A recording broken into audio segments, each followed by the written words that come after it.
السلام علیکم، آداب، میں ہوں محسن اور آپ دیکھ رہے ہیں ورلڈ نیوز۔ آئیے شروعات کرتے ہیں آج کے خبر نامے کی اور نظر ڈالتے ہیں۔ اسرائیل اور دو خلیج عرب ریاستوں کے درمیان آج ہوگا تاریخی معاہدہ۔ امریکی صدر ڈونالڈ ٹرمپ کی صدارت میں وائٹ ہاؤس میں ہوگی تاریخی تقریب۔ امریکہ پر کسی بھی ایرانی حملے کا 1000 گنا شدت سے دیا جائے گا جواب۔ امریکی صدر نے ایرانی نظام کو خبردار کرتے ہوئے دی دھمکی۔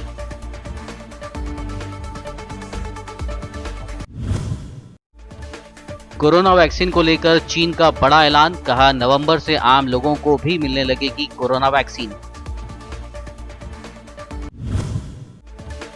جاریہ مالی سال میں بھارت کی جی ڈی پی میں ہوگی 9% کی گراوٹ۔ ایشیائی ترقی پس منظر پر مبنی ایشین ڈیولپمنٹ بینک نے جاری کی رپورٹ۔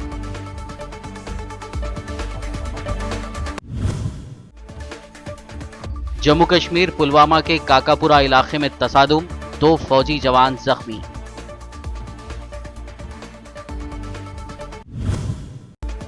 راجیہ سبھا میں بھی گونجا بالی ووڈ میں ڈرگس کا معاملہ۔ جے بچن نے کہا کچھ لوگ نام کما کر اب فلم انڈسٹری کو بتا رہے ہیں گٹر۔ کنگنا رناوت اور تلنگانہ بی جے پی یونٹ کے ترجمان نے کی تنقید۔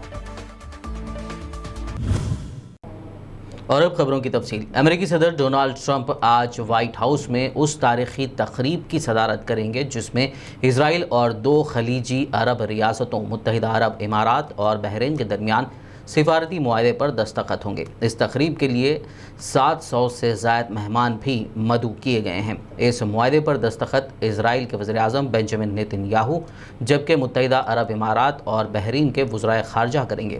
ٹرمپ اور ان کے اتحادیوں کو یقین ہے کہ اس معاہدے سے صدر ٹرمپ کی بطور امن کے پیامبر شناخت بہتر ہوگی جس سے انہیں نومبر میں ہونے والے صدارتی انتخابات میں فائدہ پہنچے گا۔ دہائیوں سے چلی آ رہی دشمنی کو بھلا کر مشرق وسطیٰ کے ممالک مصر، جارڈن، متحدہ عرب امارات اور بحرین نے اسرائیل کے ساتھ سفارتی رشتے قائم کر لیے ہیں۔ بحرین کے اسرائیل کے ساتھ امن سمجھوتا قائم کرنے کے فیصلے کی عمان نے تعریف کی ہے، جس کے بعد مانا جا رہا ہے کہ اس ضمن میں اب اگلا نمبر عمان کا ہی ہوگا۔ ادھر ایران نے بحرین کے اس قدم کو دھوکہ بتایا ہے اور اس کے بارے میں نتائج کی وارننگ بھی دی ہے۔ عرب نیوز کے مطابق حال ہی میں اسرائیل اور بحرین اپنے رشتوں کو پوری طرح سے معمول پر لانے کو لے کر ایک تاریخی سمجھوتے پر متفق ہوئے ہیں۔ اس سے پہلے متحدہ عرب امارات اور اسرائیل کے درمیان امن سمجھوتے کی رسمی شروعات پہلی باقاعدہ پرواز کے ساتھ ہوئی تھی۔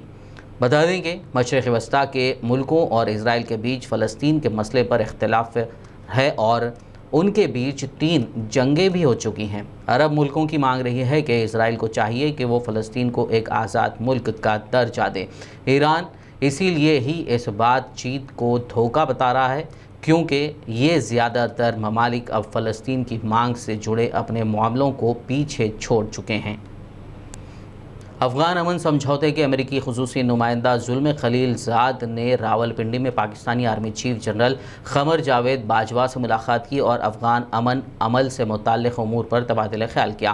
پاکستانی فوج نے اطلاع دی ہے کہ خلیل زاد افغانستان میں جنگ کے خاتمے اور آئندہ سیاسی نظام کی منصوبہ بندی کرنے کے مقصد سے قطر میں بین الافغان مذاکرات کے آغاز کے بعد پاکستان پہنچے تھے۔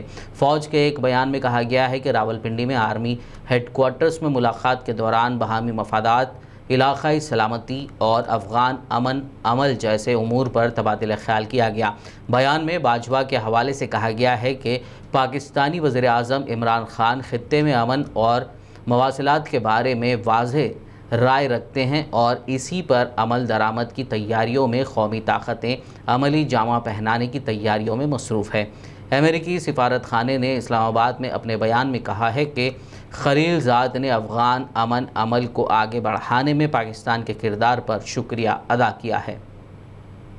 امریکی صدر کی جانب سے ایرانی نظام کو خبردار کرتے ہوئے دھمکی دی گئی ہے کہ اگر قاسم سلیمانی کی ہلاکت کے انتقام کے طور پر امریکہ کو کسی طرح بھی نشانہ بنایا گیا تو اس کا بھرپور جواب دیا جائے گا۔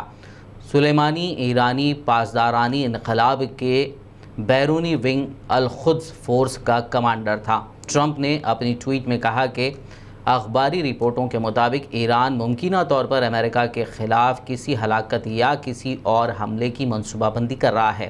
اس کا مقصد اپنے دہشت گرد کمانڈر سلیمانی کا انتقام لینا ہے، جسے مستقبل میں حملے اور امریکیوں کے قتل کی منصوبہ بندی کی ذمہ داری سونپی گئی تھی۔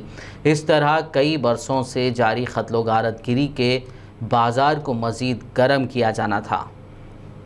برطانوی پارلیمان کے ایوان نمائندگان نے بریگزٹ معاہدے میں ایک ترمیم کے حق میں ووٹ دیا ہے۔ وزیر اعظم بورس جانسن کی طرف سے پیش کردہ یہ بل داخلی تجارتی قانون سے متعلق تھا، جس کی حتمی منظوری کے بعد یورپی یونین کے ساتھ رواں برس جنوری میں طے پانے والے بریگزٹ معاہدے میں یک طرفہ طور پر تبدیلی ہو سکے گی۔ بل کے حق میں ووٹنگ کے بعد اس پر پارلیمان میں بحث و مباحث ہوگا۔ ووٹنگ سے قبل وزیر اعظم بورس جانسن نے یورپی یونین پر الزام عائد کیا کہ وہ برطانیہ کی علاقائی سلامتی کو خطرے میں ڈال رہا ہے۔ اقوام متحدہ کی انسانی حقوق کمیشن نے کہا ہے کہ گزشتہ 4 دنوں میں سوڈان میں سیلاب سے متاثرہ افراد کی تعداد 1,60,000 سے بڑھ کر 7,20,000 ہو گئی ہے، جبکہ سیلاب سے اموات کی تعداد 102 تک پہنچ گئی ہے۔ اقوام متحدہ نے پیر کے روز بتایا کہ سیلاب سے 71,000 مکانات مکمل طور پر تباہ ہو گئے ہیں، جبکہ 72,000 مکانات کو نقصان پہنچا ہے اور 3,300 سے زائد جانور ہلاک ہو گئے ہیں۔ اقوام متحدہ کی ایجنسیوں، سرکاری اور غیر سرکاری تنظیموں نے تقریباً 2 لاکھ افراد تک صحت سے متعلق کھانے کی اشیاء اور دیگر امدادی سامان پہنچایا ہے۔ چین نے کہا ہے کہ کورونا انفیکشن سے بچنے کے لیے بنائی جا رہی اس کی ویکسین آخری مرحلے میں ہے اور نومبر سے عام لوگوں کے لیے دستیاب کرا دی جائے گی۔ China centre for diseases control نے کہا کہ ہم کامیابی کے بے حد نزدیک ہیں اور نومبر کے ابتدائی ہفتوں میں ہی عام لوگوں کو کورونا ویکسین ملنے لگے گی۔ اس سے پہلے خبر آئی تھی کہ چین کی ویکسین 1 لاکھ لوگوں پر ٹیسٹ کے بعد بھی محفوظ ثابت ہوئی ہے۔ چین نے بتایا کہ اس کے پاس تیار کی جا رہی 3 ویکسین ایسی ہیں جو کہ اپنے آخری مرحلے میں ہیں، ساتھ ہی ان کے ٹیسٹنگ کے نتائج بھی کافی اثر انگیز ہیں۔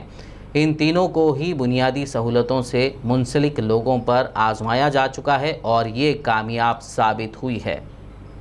ورلڈ نیوز میں فی الحال لیں گے ایک بریک، ملاقات ہوگی اس چھوٹے سے بریک کے بعد۔